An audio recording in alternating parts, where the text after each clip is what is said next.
This is a good graphics card, it really is, but whether you should buy it or not, that depends entirely on where you live. Every reviewer out there tells you this card makes no sense, and they are actually not wrong, but most of them are looking at one market, exactly USA. So let's actually look at what happened on both sides of the Atlantic.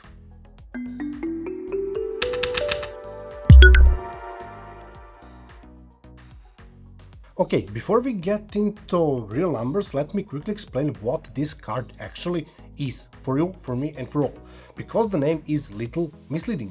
Even though it's called the 9070 GRE, it's not the same thing as the regular 9070. The same foundation, the same Navy 48 chip as the 9070 and XT, but the cut down version. We have fewer compute units, 84, where the regular 9070 has 56 and the XT has 64. And those are the cores where all the work happens. Fewer of them means less raw power, but that's not the only cut. The bigger one might be on the memory itself. The GRE actually has 12 gigs of memory on 192-bit memory bus. The regular 9070 has 6 gigs on 256-bit. Think of the bus as the pipe of memory that talks to the chip through. A narrow pipe moves less data, so bandwidth drops from 640 gigabytes per second down to 432, almost a third less throughput. And guys, remember this part, because when this card runs slow on memory or bandwidth, it doesn't slow down a little, it chokes, mostly at let's say high resolution and in ray tracing. We'll come back to it later. And that GRE in the name, it stands for Golden Rabbit Edition, because this card was original a China exclusive. It sold there for over a year before AMD boxed it up and shipped it to the rest of the world. So it's not really a new card, old stock, new label, which isn't necessarily bad. What matters is how it runs and what it costs here. And AMD's idea is pretty clear here. They say over 80% of PC gamers play at 4040p or lower resolution, and that's exactly what this card targets, bringing their latest Radeon 4 tech, FSR4 and ray tracing to a wider audience. All that tech is there, the newest stuff, there's just less raw power and less memory, just. And AMD themselves admit where they placed it. Closer to Nvidia's 5070 in performance, closer to the cheaper 5060 Ti in price. Basically, they want you to feel like you're getting a more expensive card for less money. Whether that's true, let's find out. I have a quick word on how I tested, because it matters where these numbers really come from. The system is Ryzen 7 7800X3D, 64 gigs of RAM in dual channel and X670 Gen motherboard, a CPU that won't bottleneck this class of card. And I have something new I'm genuinely proud of. Half the games in this test now have a scripted benchmark code I wrote myself for my test database. And that means I can start the test at night, go to sleep, and it runs every pass and every result by morning. So capturing frames and after that capturing record. No manually launching each game, and it brings consistency. Every test runs exactly the same way every single time. But I have to be full honest with you, a few things change compared to my older test, and it's worth mentioning here. Civilization 7 update its built-in benchmark, so comparing to older results isn't fully valid there. I checked by rerunning an RTX 4080 Super against my old numbers, they line up so the database holds, but take that to one game with a small grain of salt.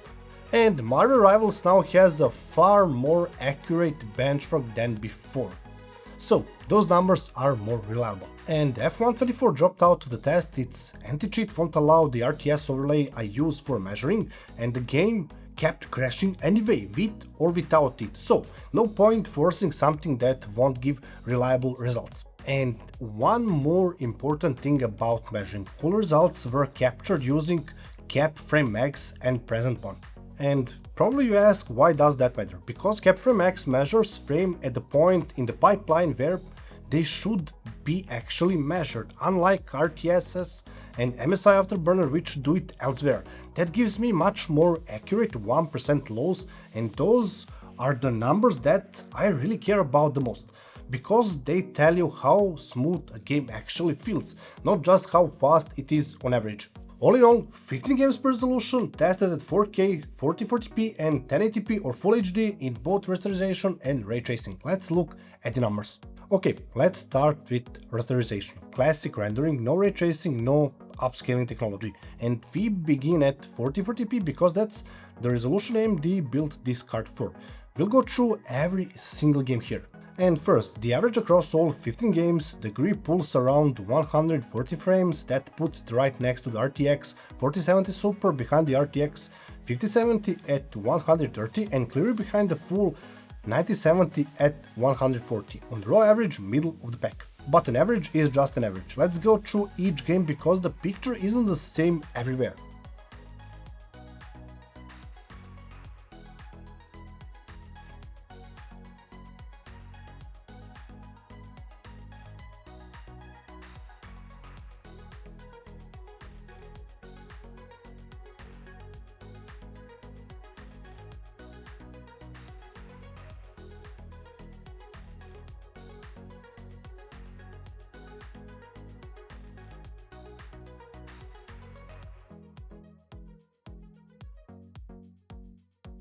In most games, the story is similar.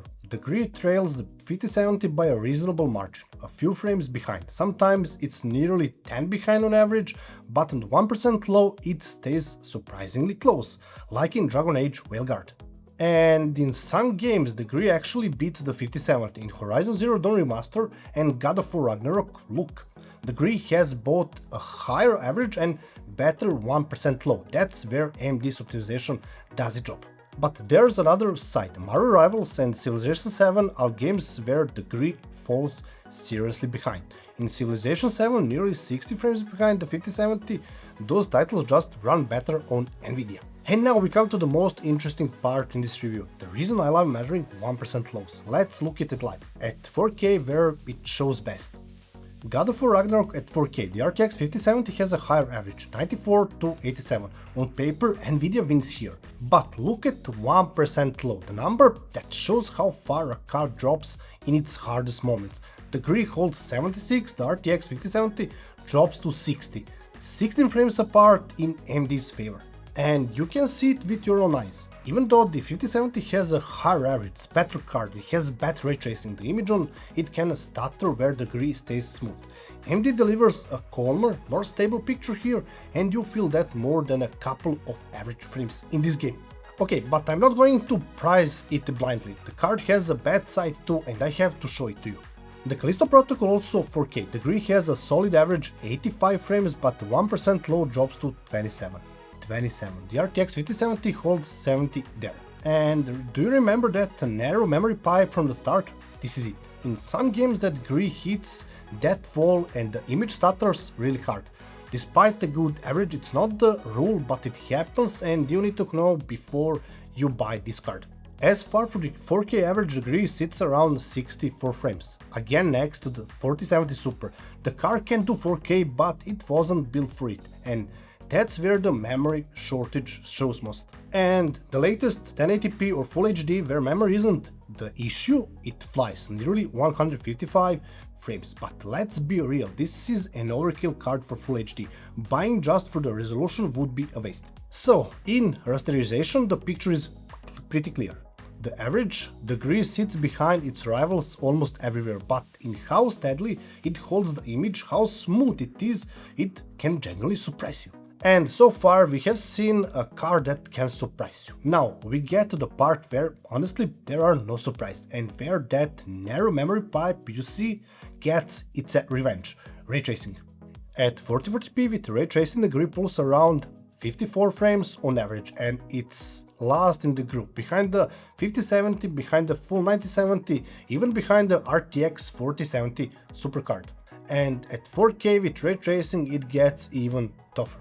The GRE drops to 28 frames. That's not playable without help, and the 4070 Super, full generation older Nvidia card, runs off to 42. When something a year and a half old beats you, that says enough about AMD's ray tracing. And in the heaviest titles the number gets almost indecent. Cyberpunk 2077 at 4K with ray tracing, the GRE pulls only 16 frames. Black Myth Wukong 11. Those are sideshow numbers if you ask me. And this is where it all comes together. Ray tracing is memory hungry, and the GRE has both less memory, 12 gigs, and a narrower pipe for that memory to breathe through. Add ray tracing at high resolution and the card suffocates. It's not that it lacks raw power, it lacks memory space and throughput. And here's the interesting bit. AMD admits this themselves. In their own reviews material, they openly say ray tracing is still extremely demanding, and they recommend turning on FSR technology. In other words, even they do not expect you to run this card on native ray tracing.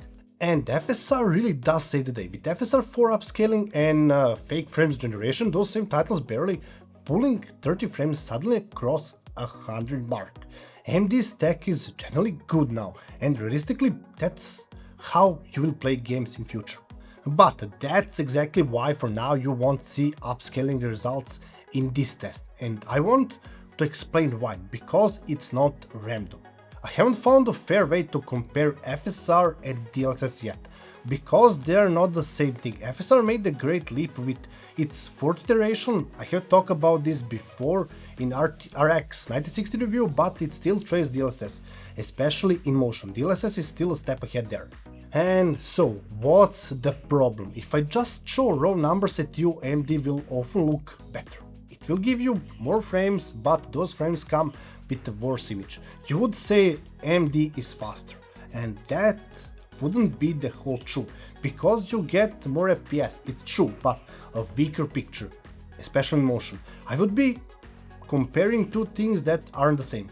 So, I would rather wait until I figure out how to measure it fairly than hand you a number that lies. When I find that formula, there will be upscaling tests too. Until then, everything you see here is native raw numbers, no dressing up, equal on both sides.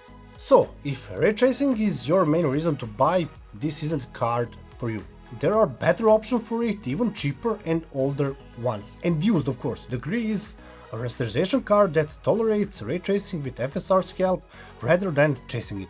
And okay, after the beating ray tracing gave it, let's move to something where the GRE stands decently, power jaw and power efficiency, but there's a catch here that rarely gets talked about. Under full load, the GRE pulls around 239 watts at 4040p. That's moderate for this class of card, well below the thirsty card like the 5080 pulling over 380, and roughly in the line with 5070 and the regular 9070.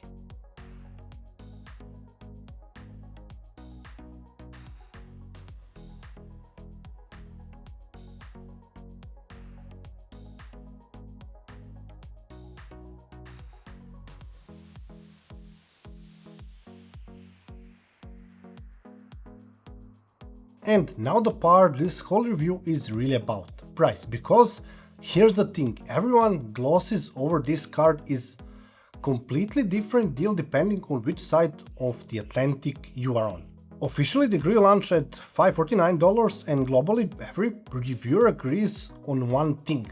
The product makes sense but the price doesn't, because for a little more you get the full 9070 with more memory and more power, but a little more means very different things in the US and in Europe.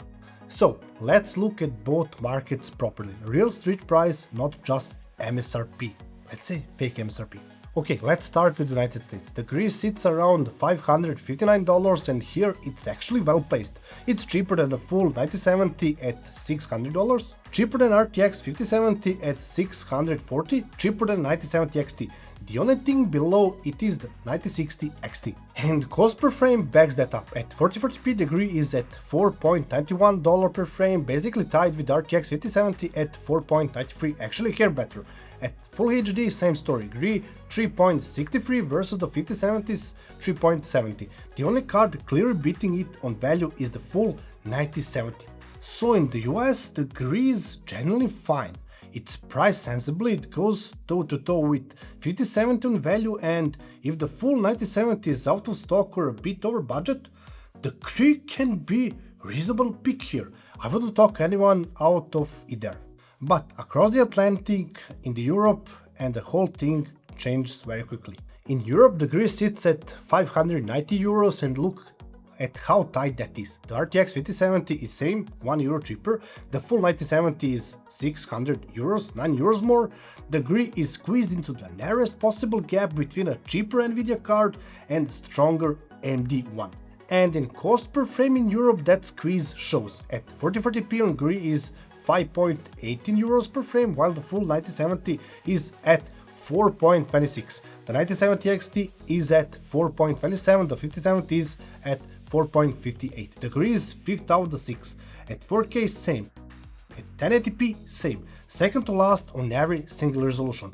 So here's the really strange part. Same card, same silicon, same performance, but in the US it can be reasonable buy, and in the Europe it's the one you would skip. The difference isn't the GRE, it's that in the Europe the 5070 got cheaper and the full 9070 barely costs more, so the GRE has nowhere to sit. And that's the whole card in one sentence. The GRE isn't a bad product, it's prices. In the US the math just can about works. In Europe there's always something right next to it that makes more sense. Drop it €50 and it's hit. As it stands, it's a good card that keeps standing next to a better choice. And so, the question everyone asks at the end, who is this card for? And the honest answer this time is, it depends where you're standing. And don't get me wrong, this is a generally okay product, okay GPU, solid in rasterization, remarkably smooth in its best moments, steadier than cards that cost twice as much, efficient, quiet, standard 8-pin connectors and the full RDNA 4 feature set. If that were the whole story, I would recommend it easily. Okay, it has a weak spots too. Ray tracing isn't its strength, and in some games that narrow memory pipe chokes it. But you could live with all of that if it weren't for the price. Because a card doesn't exist in vacuum. It exists next to other cards and next to its own price. And that's exactly where the two markets actually split. If you are in the US, the GRE can be fair buy. At $559, it undercuts the 5070, it matches on its value, and only the full 9070 clearly beats it. Nothing to be ashamed of there. If you find one at a good price and the 9070 is out of reach, go for it. But on the other side, if you are in Europe, I would look elsewhere. At €519, it's stuck €1 above cheaper, faster in Raster 5070 and €9 below a stronger 9070 with more memory. Whichever way you turn, something right next to it makes more sense. In Europe, the GRE is the card you scroll past. But I have to stress one thing, all of this is about the price right now, and the price is the most volatile part of the whole story. The cards about the GRE have been on the market longer and will keep dropping. The GRE just arrived, so as time goes on, its position will almost certainly get better than it's today.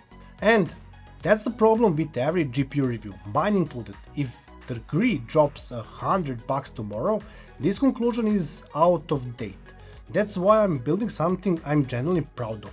A website, a tool where you can enter the price you can actually get any card for, and it instantly shows you where that card really stands. Cost per frame, comparison against rivals, all of it. Because the number I gave you today isn't low. The low is the ratio of price to what you get, and soon you will be able to check that yourself, anytime, anywhere. But today, as I'm recording this, the price is what it is, and that leaves the RX 9070 GRE where it stands right now. A good card in the wrong moment, at the wrong price and wrong time, depending on where you live. And if you're weighing up a card in this range, drop a comment below and tell me what you're looking at. I will help however I can. If this kind of breakdown is useful, you know what to do. So, see you in the next one.